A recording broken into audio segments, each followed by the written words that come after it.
Saya kan kemarin ceramah, saya bilang dulu waktu saya ke Surabaya menempuh perjalanan 15 sampai 18 jam dari Jakarta ke Surabaya dengan mengendarai mobil, karena saya keliling Indonesia ini pakai mobil berdakwah sudah 12 tahun. Tapi alhamdulillah saya kemarin datang jam 7 pagi kemarin, tiba di sini maghrib. Jarak tempuh yang 18 jam berubah menjadi 8 jam.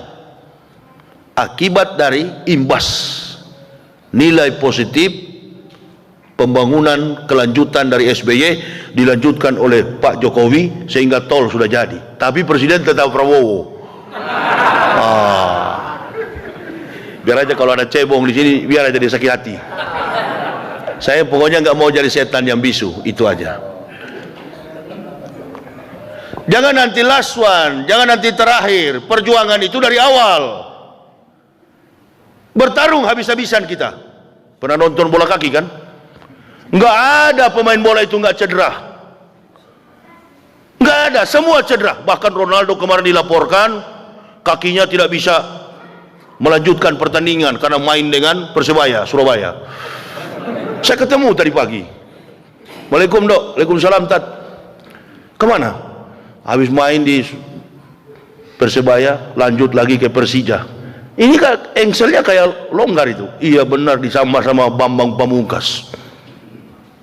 Waktu saya ngomong begini kan bapak-bapak, bohong ini. Masa Ronaldo kalau datang pasti Pak Karwo yang lebih dulu ketemu, bukan Yahya Waloni. Mau kosong nih Yahya ini. Ya itulah yang disebar-sebarkan selama ini. Infrastruktur bumi saja tidak selesai, langit. Kata Pak Maruf Amin. Itulah hoax. Itu yang menyelimuti kita, yang menakut-nakutkan kita ke depan. Jadi dia yang berbohong, dia yang membalik persoalan itu. Kira-kira dalam Al-Quran itu apa istilahnya? Fasik. Wah, satu tingkat daripada munafik. Udahlah, kalau munafik kan banyak.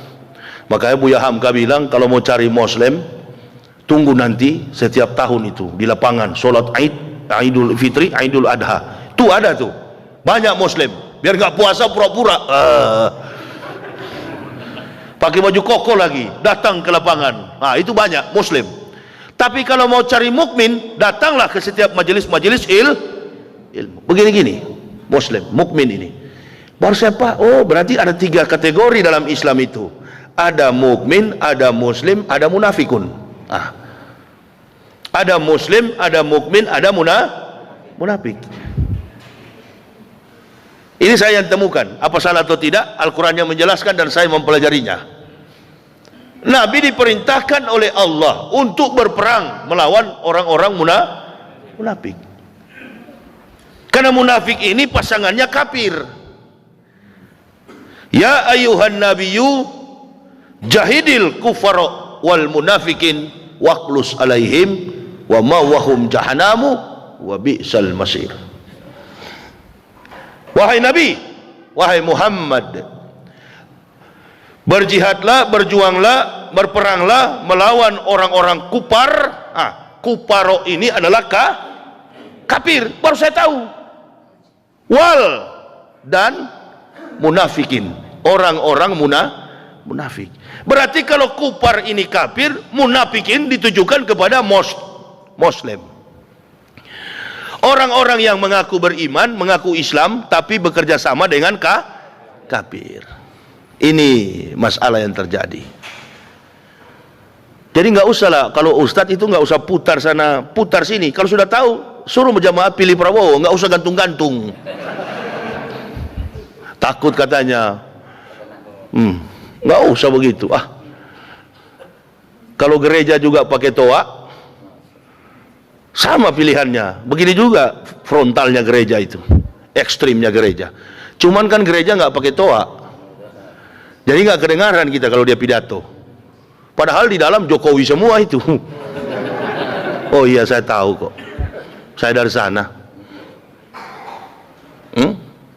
Disuruh. Kenapa? Kafir, orang kafir yang menolak beriman kepada Allah. Munafik adalah bagian daripada kita yang mengaku beragama Islam.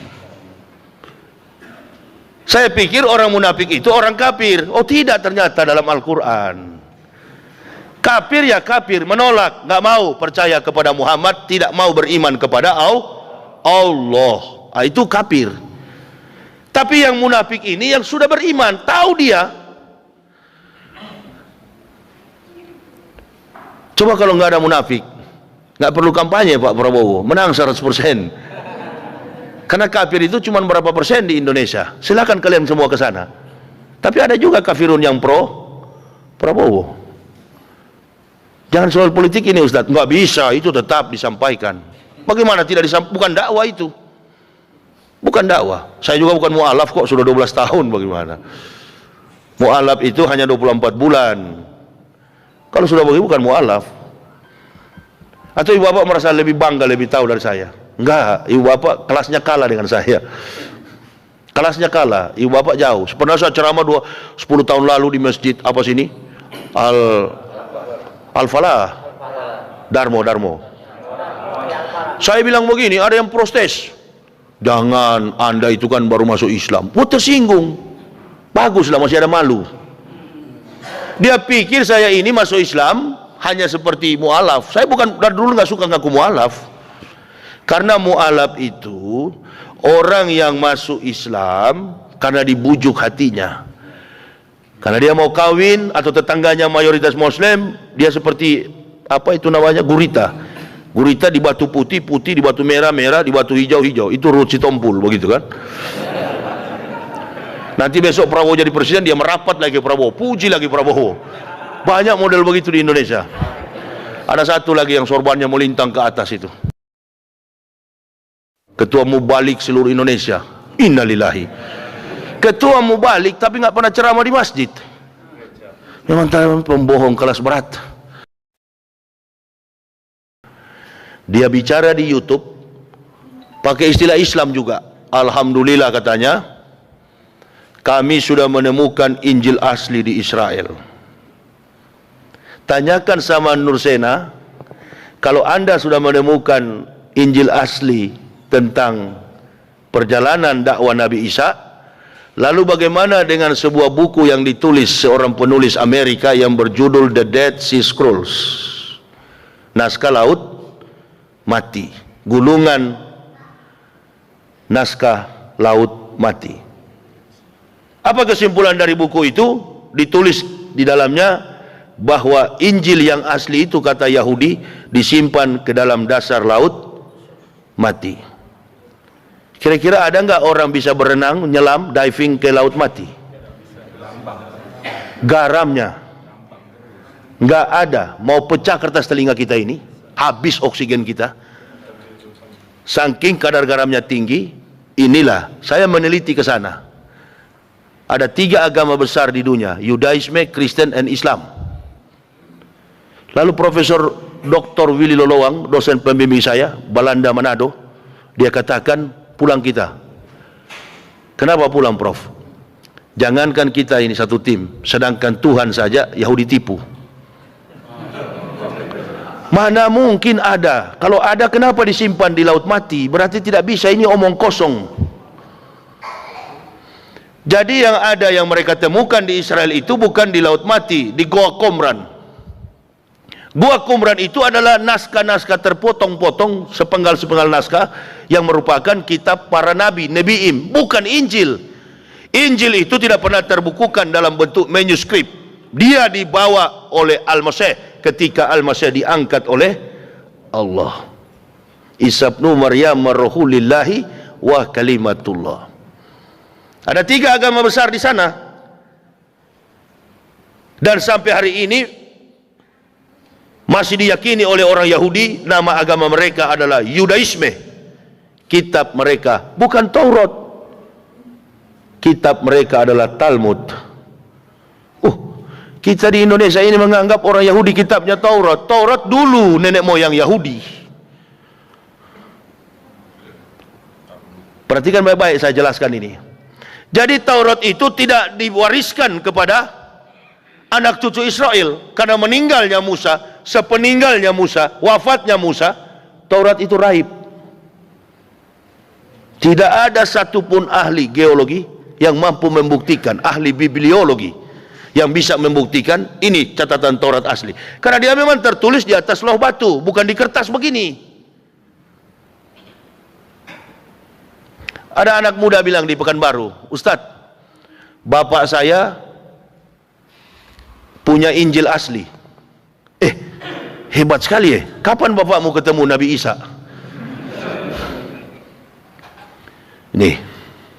Ini Injil juga tidak terbukukan dalam bentuk buku. Tadi malam ada yang bertanya kepada saya tentang The Gospel of Barnabas. Injil Barnabas. Injil itu melekat pada lisan Nabi Isa. Isa diangkat oleh Allah, Injil jelas ikut, otomatis ikut. Adakah kira-kira jejak fakta historik yang memungkinkan seorang ahli bisa membuktikan Taurat dan Injil asli? Ada kira-kira? Nggak ada. Kembalilah wahai manusia. Taurat dan Injil asli itu nanti ada ketika diutusnya Ahmad bin Abdullah. Kalau bapak ibu mendapatkan keterangan tentang Isa dan ibunya di dalam Al-Quran, maka itulah Injil. Bapak dan ibu mendapatkan perjalanan Musa, Exodus dan bangsanya Israel, maka itulah Taurat. Bapak mendapatkan, ibu mendapatkan kisah tentang perjalanan Daud dan Sulaiman, Nabi, maka itulah Zabur, Mezmur, Elehadebarim. Baru kita tahu ya. Jadi orang Kristen memakai kitab yang ada sekarang ini bukan Taurat, bukan Injil. Mereka memakainya itu adalah kitab yang diadopsi dari Bani Israel Yahudi, namanya Perjanjian Lama. 39 kitab Perjanjian Lama, 27 kitab Perjanjian Baru. Tidak ada hubungannya agama Kristen dengan Nabi Isa. Tidak ada hubungannya orang Kristen dengan Nabi Musa. Tetapi pemahaman kita orang Islam dan Kristen di Indonesia, kitab orang Kristen adalah Injil. Bapak juga ibu turut berdosa. Ya, berdosa. Injil yang sebenar-benar Injil itu adalah Al-Quran. Itu yang membuat saya kagum dengan kehebatan Rasulullah Muhammad sallallahu alaihi wasallam. Masuk Islam bukan karena melihat karakter umat Islam di Indonesia. Innalillahi, yang tukang begal motor namanya Abdullah, yang masuk penjara Ibrahim, Sulaiman, Muhammad. Jarang orang Kristen masuk penjara. Lalu karakter siapa yang saya harus ikuti? Apalagi di zaman politik begini. Tidak ada figur yang bisa dicontohkan. Nyebut nama Tuhan saja belepotan. Saya maulud Nabi ceramah di Kalimantan, ada seorang perwira tinggi memberikan sambutan. Kita berikan solawat dan salam kepada Nabi Muhammad subhanahu wa ta'ala. Woi kawan. Wah. Bukan mualaf itu. Bukan mualaf. Sudahlah, saya nggak usah bilang namanya. Pokoknya pangkatnya pati, perwira tinggi, kolonel atau apa itu. Nabi Muhammad subhanahu wa ta'ala, innalillahi. Makanya belajar Iqra kawan. Tidak cukup al-ilma bil kasab labi nasab. Ilmu itu dipelajari, bukan dinasabkan, bukan karena keturunan. Itu buktinya biar presiden Al-Fateko viral lagi. Sholat di syuting begini, dengan niat mau diviralkan. Nggak apa-apa kalau viralnya tajwidnya pas, mahrojnya pas. Ini salah. Ini contoh dari mana saya mau ambil? Nggak, karena kemampuan untuk mempelajari bagian demi bagian dari sejarah yang terpotong-potong menurut hadirnya Rasulullah. Lebih sederhana begini. Mana yang orang tua? Ya Pak Haji inilah. Umur berapa Bapak? 65. Memori manusia itu paling kuat 20 tahun ya. Kira-kira 65 tahun yang lampau, ada yang Bapak ingat secara detail, tidak ada salahnya. Pokoknya rentetan sejarahnya historik, faktualis, sistematis, kontekstualis, dan rasional. Artinya Bapak ingat peristiwa 65 tahun lalu, bisa nggak Bapak? Nggak mampu. Saya ketemu teman lama, ente lupa Ustaz, kita mandi di sungai, saya sembunyi celanamu. Kapan? Masa lupa waktu kita kecil di kampung? Allahu Akbar. 35 tahun yang lalu rupa-rupanya. Memori saya sudah nggak kuat. Jarak antara Musa dengan Isa 3.500 tahun, Isa dengan Rasul SAW 576 tahun. Kok Rasulullah mampu ya menyusun kitab setebal Quran yang menceritakan secara detail, sistematis, kontekstualis, teologis, dan rasionalis tentang fakta-fakta kelahiran Nabi Isa alaihissalam. Dari mana beliau tahu itu? Wahyu. Coba tanya, ada yang bergelar S3 di sini? Orang yang bergelar S3, bukan S3 Ngabalen. Orang yang menyusun skripsi, tesis, dan disertasi.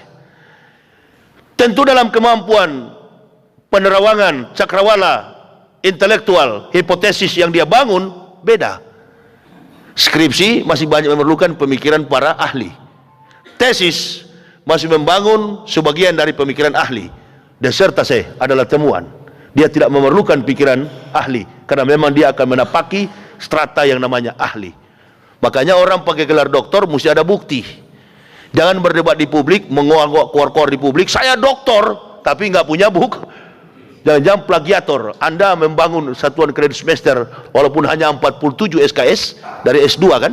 Balik 300 tahun itu apa yang mereka buat di dalam gua, Al-Quran tidak menjelaskan secara detail.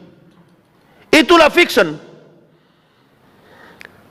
Saya pikir kalau Rocky ini dibantah oleh ulama, berarti kita hanya halusinasi percaya terhadap Al-Quran. Ternyata ulama mendukung. Alhamdulillah. Itulah orang Islam, rendah hati. Di dalam masjid dia duduk padahal dia jenderal. Di dalam masjid dia duduk di lantai padahal dia profesor. Dan memang mereka betul-betul umat Islam itu merendahkan diri di bawah kekuatan kau hina Al-Quran, habis kau. Karena itu adalah pegangan hidup dan mati seorang Muslim. Bukan hanya surga neraka di dalam itu. Di dalam kaya dengan fakta-fakta sains dan teknologi. Saya kasih contoh. Seorang ahli namanya Maurice Buckley. Maurice Buckley bilang begini. Dia hanya mendapatkan satu kata dalam Al-Quran, Quran surah Al-Insan. Laqad khalaqnal insana min sulalatin min tin, summa ja'alnahu nutfatan fi qararim makin. Nutfah, setetes air sedikit mengandung berjuta-juta sel telur. Itulah sebabnya kita hadir di dunia, lahir. Terus beliau berpikir,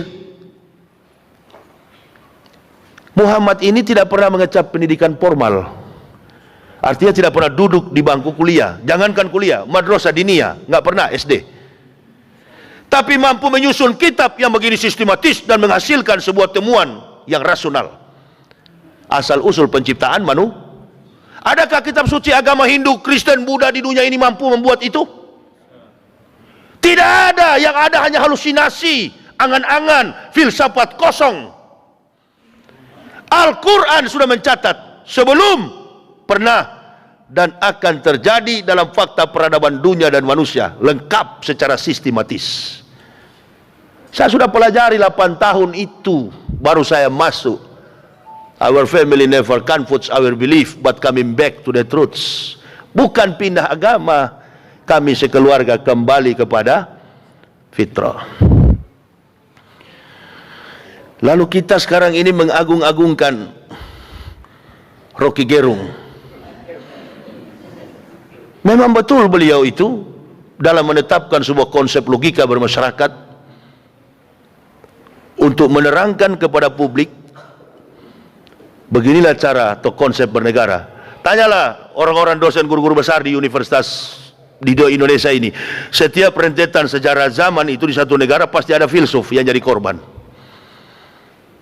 Pasti ada filsuf, dan filsuf itu menguasai segala macam ilmu, karena filsafat itu adalah induk dari semua ilmu. Jangan kita nggak pakai filsafat. Rasulullah pernah ditanya sahabat, saya orang basicnya filsafat, jadi banyak membaca hadis dan memang itu kalimat filsafat. Ya Rasul, ada dua orang berkelahi, satu mati, bagaimana dengan yang hidup?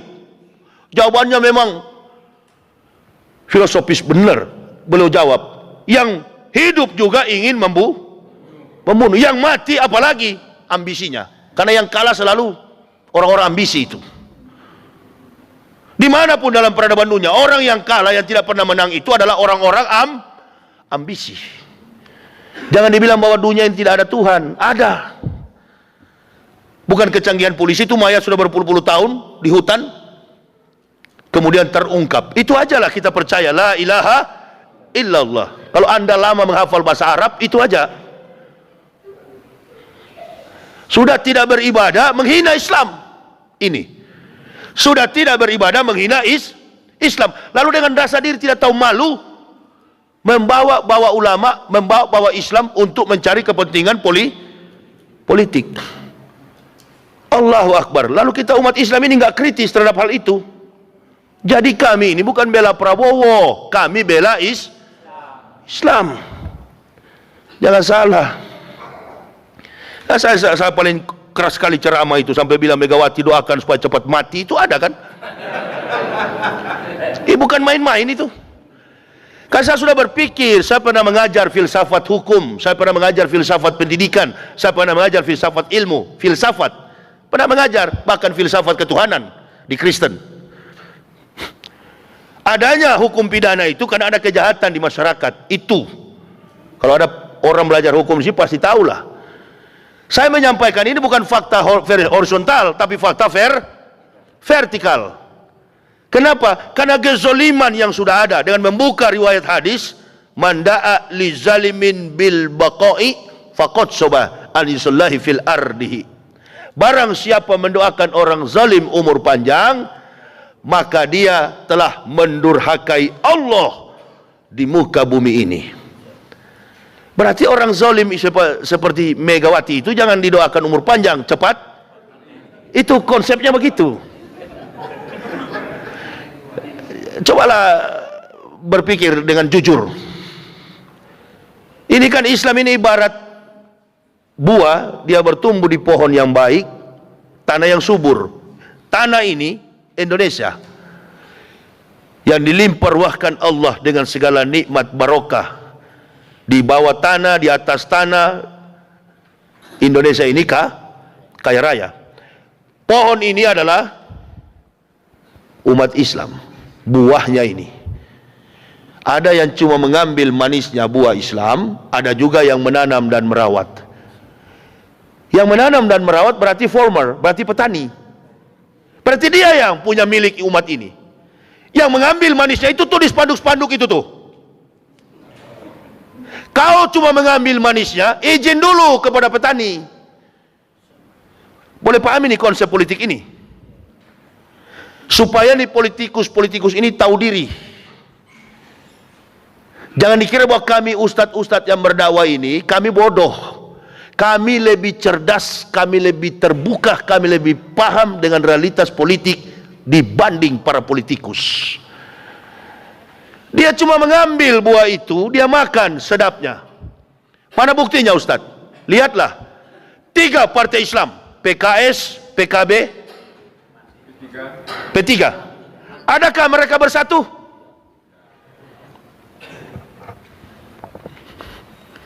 Dia nggak peduli pagar masjid, tempat wudhu mau kotor, mau jadi-jadi atau nggak peduli dia. Yang penting dia dapat nih manis ini. Bahkan nyumbang tikar sembahyang pun kalau kalah dia ambil lagi.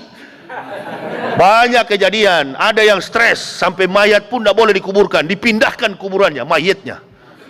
Oh banyak nih realita. Ini kan orang-orang yang belum Islam.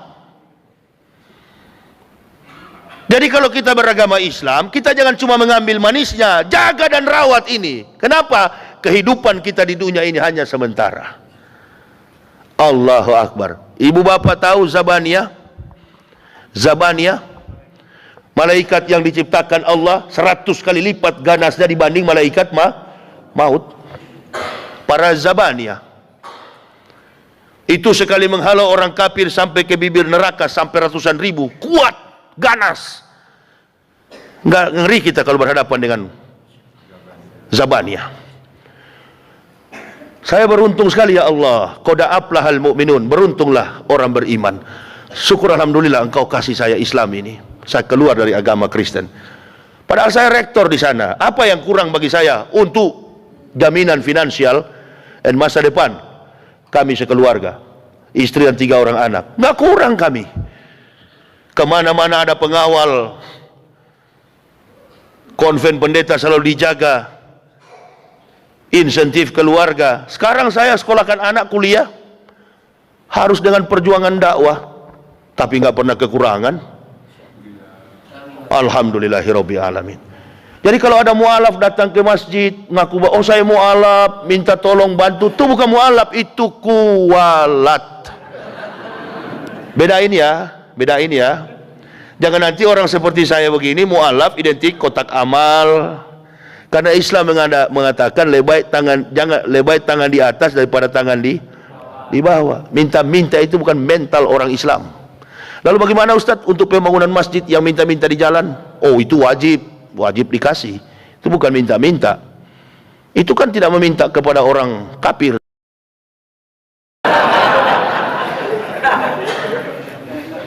Kasih salam lagi sama saya. Waalaikumsalam Ustadz. Mau kemana Ustadz? Bilang saya mau ke Berau. Antum? Oh saya tugas dari Depak mau ke Nunukan. Sendiri Ustadz? Oh saya nggak pernah sendiri, saya bilang. Saya di mana-mana bawa istri. Karena dakwah saya kan lama-lama bisa rontok kepala kalau. Saya di mana-mana bawa istri. Karena saya waspadai kalau di hotel nanti bukan Pak. Media ini kan macam-macam lah. Kalau tidak dengan bini lalu saya keluar pintu hotel ada perempuan rambut kuning, ini. Mati saya, stres memang kalau difitnah. Ustadz Yahya keluar hotel dengan perempuan. Orang percaya karena body saya masih sterek. Ini memang cocok, masih kuat dia. Kalau yang keluar pakai sarung sudah miring.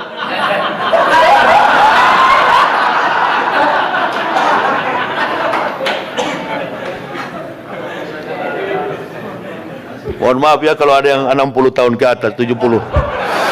Mohon maaf Pak Haji yang sudah 70 tahun. Ya. Tapi tanim khamsin qabla khamsim. Ingat 5 sebelum 5. Yang pertama sababaka qabla haramik. Ingat muda sebelum tua. Nah, ini sudah terbalik di Indonesia. Tua sebelum muda. Mengaku muda lagi. Innalillahi. Kalau sudah tua sudahlah. Pak Haji ini kalau sudah pulang ke rumah dari pengajian begini bangga betul mendapat bagian daripada ilmu yang terbesit di pikiran dan jiwa beliau. Kapan antri? Betul nggak Ji? Cuma 2 itu. Kapan saya ini antri? Kapan saya dipanggil? Dan orang tua sudah siap-siap itu. Ya, bukan berarti muda juga lama, bisa jadi. Usai pengajian antum deh yang muda ini. Dijemput malaikat maut di pintu masjid. Nah, begitu kita kuburkan, usah pucat, biasa aja. Siap. Alhamdulillah. Al-mu'minuna la ya'mutuna bal yunqalun. Orang mukmin tidak mati tapi pulang kampung. Wah, mudik. Kita mudik aja di sini. Dia tangkap malaikat maut di situ, besok dikuburkan, kebumikan. 7 langkah orang dari kubur ditanya malaikat. Malaikat cara bangunnya kalau ini bukan ustadz kan? Bukan. Kelihatan dari jenggot ke semua sedikit. Kalau bukan ustadz, malaikat bangunnya pakai kaki deh. Siapa namanya? Iqbal. Pakai kaki. Bal bangun, Bal. Bangun. Baru Iqbal ditanya, Bal, ente di dunia NU atau Muhammadiyah? Begitu Iqbal bilang NU, oh berarti NU surganya dia agak ke kanan, lampu merah, Alfamart belok kiri. Nanti di tikungan ada ditunggu oleh Pak Said Akil Siraj. Itu kata malaikat.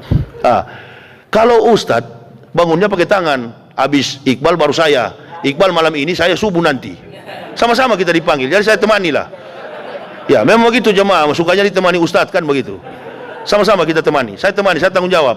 Ya. Orang Manado saya Islamkan, saya bilang masuk dulu Islam, kalau nggak enak keluar lagi, saya tanggung jawab.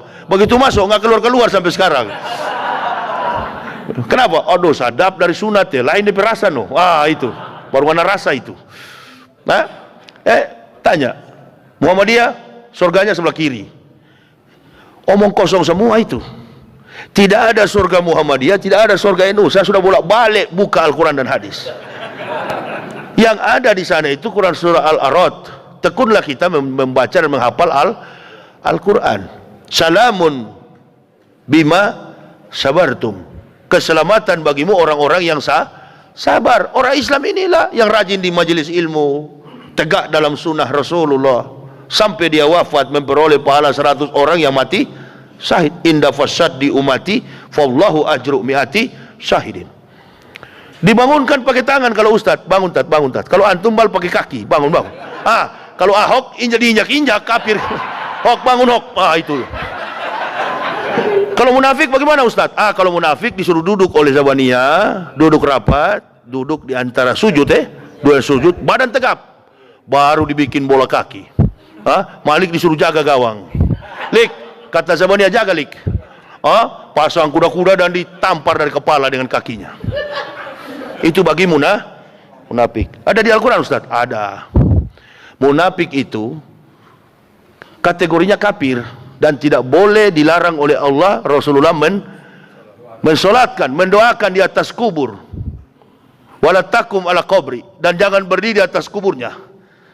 Kenapa? Innahum kafaru billahi wa rasulihi wa mamatu fasikun. Karena mereka mati dalam keadaan kafir. Itu. Waduh, ngeri. Sudah ulama ditanya oleh Allah nanti, ya Allah ya Rabbi, terlalu berani Pak Ma'ruf ini. Enggak, kebetulan saya sudah 12 tahun muslim, jadi banyak membaca referensi ilmu Al-Quran dan hadis. Islam itu ternyata agama yang tidak boleh kompromi. Wala tusolli ala ahadi minhum mata abadaw wala takum ala qabri, dan dijawab oleh Al-Quran sendiri. Kenapa? Because innahum kafaru billahi wa rasulihi wa mamatu fasikun. At-Taubah 84. Janganlah engkau Muhammad mensolatkan salah seorang yang mati dari antara kaum munafik. Wala takum ala qabri, dan jangan berdiri mendoakan di atas kubur. Kenapa? Innahum karena innahum kafaru billahi wa rasulihi wa mamatu fasikun. Bukan saya yang bilang. Karena mereka itu, kata Allah, telah kafir terhadap Allah dan Rasul, dan mereka mati dalam keadaan fasik. Oh, tolong di Videotron ini tulis At-Taubah 84 dengan translate-nya, supaya yang datang sholat di sini tidak munafik.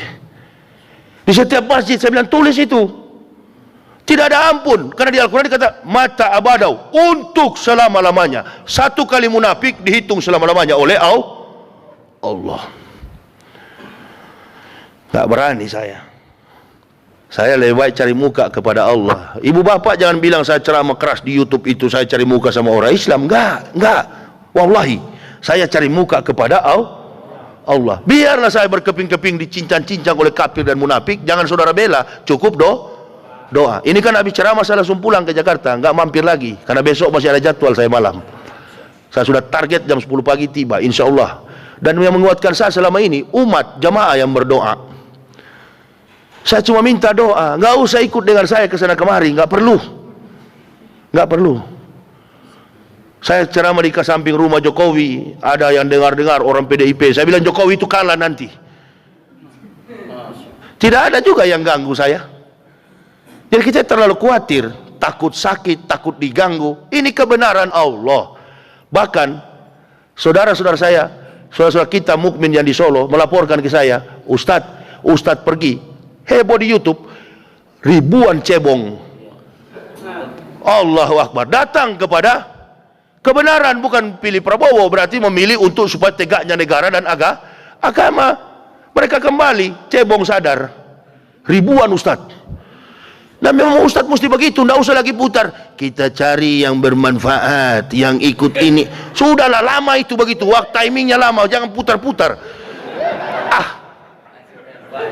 Pokoknya langsung aja lah, pilih Prabowo, terlalu putar-putar balago Arabik. Enggak, memang harus begitu dalam berdakwah ya. Saya kan orang yang tidak terbiasa berpolitik, nggak suka saya. Tapi saya paham realitas politik, karena saya juga banyak membaca buku. Abraham Lincoln kan tidak ada orang Manado di lapangan terus. Rocky Gerung saya, satu sudah masuk penjara, Habib Bahar. Wah itu Manado semua itu. Manado semua. Abi Bahar orang Manado ibunya. Bapaknya Smith Arab. Orang Manado begini bahasanya. Tidak bercabang tuh lidah, satu tuh lidah. Lidah ular itu bercabang. Putar sana, putar sini, karena takut di penjara. Paling di penjara dikasih makan juga. Bisa didik narapidana, jadi imam sholat, kan begitu. Tapi untuk memenjarakan orang, lewati dulu kemampuan intelektual, diselidiki dulu. Apa nih orang betul-betul melanggar aturan hukum? Enggak lah, enggak sembarang penjarakan orang. Kita mendidik kok. Dan saya minta kalau saya ditangkap, hakimnya Kristen. Iya. Oh, bisa jadi dia masuk Islam itu. Saya tahu kok. Saraf motorik yang ada di kepala kafir itu kan saya yang susun. Satu kabel begini putus, saya bisa sambung kok. Kalau saya putuskan juga nggak perlu lama-lama. Satu kabel saya pegang, sudah selesai. Susahnya ini yang mengislamkan orang Muslim yang munafik. Waduh, berat itu. Berat sekali. Kenapa bisa begitu, Ustaz? Jawabannya karena pemimpin negara. Kalau pemimpin negaranya tertib dalam menetapkan hukum, insya Allah nggak ada kejadian seperti ini. Kita berdoa saja, mudah-mudahan Pak Prabowo ini dilantik dan situasi politik akan aman. Pak Jokowi juga sudah banyak berbuat bagi negara, termasuk saya jadi cepat ke sini karena tol itu. Oh iya, jangan kita munafik juga. Itu betul, Pak Jokowi juga yang bangun, tapi niatnya kan supaya 60% suara di Jawa pilih, ternyata meleset. Jawa Timur ini kalau dia menang Prabowo 54%, kalaupun kalah 48%. Iya, saya sudah tahu. 9 provinsi Prabowo kalah, 25 provinsi Prabowo menang. Tahu, saya tukang keliling kok. Hari ini saya di sini Jawa, besok kemarin di Balikpapan, lusa di Jambi, Kalteng, Pontianak, Sulawesi. Saya tahu. Kalau dia menang Prabowo ini, insya Allah 56-58%. Itu sudah campur curang. Ya, jaga kondusivitas negara kita. Mudah-mudahan Indonesia menjadi negara yang baldatun, toibatun, waropun, gopur. Terima kasih atas segala perhatiannya. Mohon doa bagi kami sekeluarga. Kami pamit pulang. Insya Allah, Allahumma balikna fi syahri Ramadan. Allah sampaikan kita di bulan Ramadan, bisa kita ilaliko, jumpa lagi untuk waktu berikutnya. Terima kasih atas segala perhatiannya. Mohon maaf atas segala kekurangan saya. Usikum wa nafsi bitaqwallah. La ilaha illa huwa Allahi falyatawakkalul mu'minun. Assalamualaikum warahmatullahi wabarakatuh.